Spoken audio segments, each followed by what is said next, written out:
పత్రికా మిత్రులు, మీడియా మిత్రులు అందరికీ కూడా పేరు పేరున నమస్కారం. మరి ఈ రాష్ట్రంలో జరుగుతున్నటువంటి పాలన రాక్షస పాలన.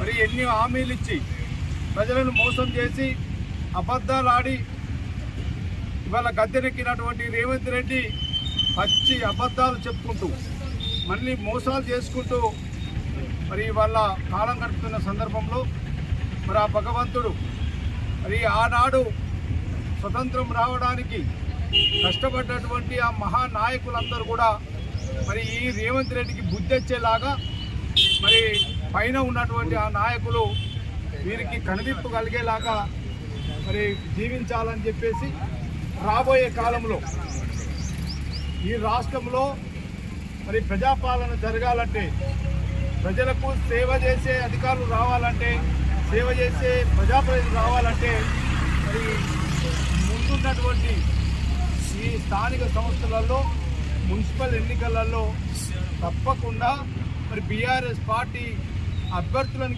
గెలిపించినట్టయితే మరి ఈ ప్రభుత్వానికి బుద్ధి వస్తుంది, ప్రజలు మాకు వ్యతిరేకంగా ఉన్నారు అని చెప్పేసి భావించి వారు ఇచ్చినటువంటి హామీలు ఏదైతే ఉన్నాయో వాటన్నిటిని కూడా అమలుపరిచే పరిస్థితి ఉంటుంది. ముఖ్యంగా ఈ బెల్లంపల్లి పట్టణంలో ఉన్నటువంటి స్థానిక శాసనసభ్యులు ఇవాళ ఇక్కడ ఉన్నటువంటి ప్రజలందరినీ కూడా భయాందోళన చేస్తున్నారు. రోడ్డు వెడల్పని, లేకపోతే షాపులు తీసేస్తామని ఈ విధంగా చాలా కార్యక్రమాలు ఇవాళ చేస్తున్నారు. ఇవాళ వ్యాపారులు కావచ్చు, ప్రజలందరూ కూడా భయాందోళన పడుతున్నారు.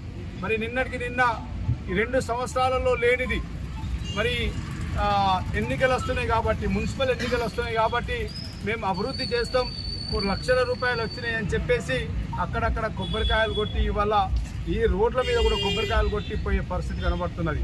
2 సంవత్సరాలలో చేయలేని అభివృద్ధి మరి ఈరోజు ఒక డ్రామా లాగా ఇవాళ బెల్లంపల్లి ప్రజలను మోసం చేసేలాగా, ఆనాడు ఏ విధంగానైతే మోసం చేసి గద్దెనెక్కిరో మళ్ళీ ప్రజలను మోసం చేయడానికి మళ్ళీ సిద్ధమవుతున్నారు.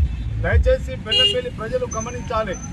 బెల్లంపల్లి ప్రజలు ఇవాళ అన్ని విధాలుగా గమనించి రేపు రాబోయే ఎన్నికలలో వారికి బుద్ధి చెప్పేలాగా నిర్ణయం తీసుకోవాలని చెప్పేసి నేను ప్రజలందరినీ కోరుతున్నా.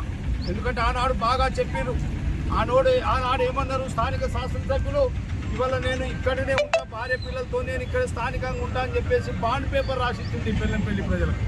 నా సొంత డబ్బులతో నేను మెడికల్ కాలేజ్ కట్టిస్తా అని చెప్పేసి ప్రగల్భాలు పలికేళ్ళు ఈ స్థానిక ఉన్నటువంటి శాసనసభ్యులు.